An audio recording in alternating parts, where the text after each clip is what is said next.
ভবিষ্যতের দ্বিতীয় নাম সংঘর্ষ। হৃদয়ে আজ যদি কোনো ইচ্ছা জাগে, যদি তা পূর্ণ না হয়, তবে হৃদয় ভবিষ্যতের পরিকল্পনা করে। ভবিষ্যতে ইচ্ছা পূর্ণ হবে এমন কল্পনা করতে থাকে।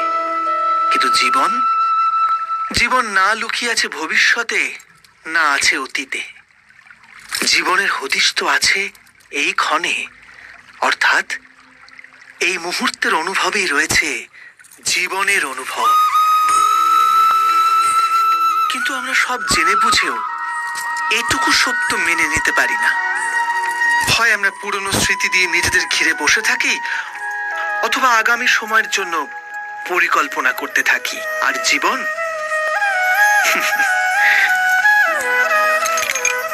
জীবন বয়ে চলে। এই সত্য যদি আমরা হৃদয়ে গেঁথে নিই যে না আমরা ভবিষ্যৎ দেখতে পাই, না আমরা ভবিষ্যৎ নির্মাণ করতে পারি, আমরা তো কেবল ধৈর্য আর সাহসের সাথে ভবিষ্যৎকে আলিঙ্গন করতে পারি, স্বাগত জানাতে পারি ভবিষ্যৎকে। আর তবেই কি জীবনের প্রতি মুহূর্ত জীবনের দ্বারা মুখরিত হয়ে উঠবে না? স্বয়ং বিচার করুন।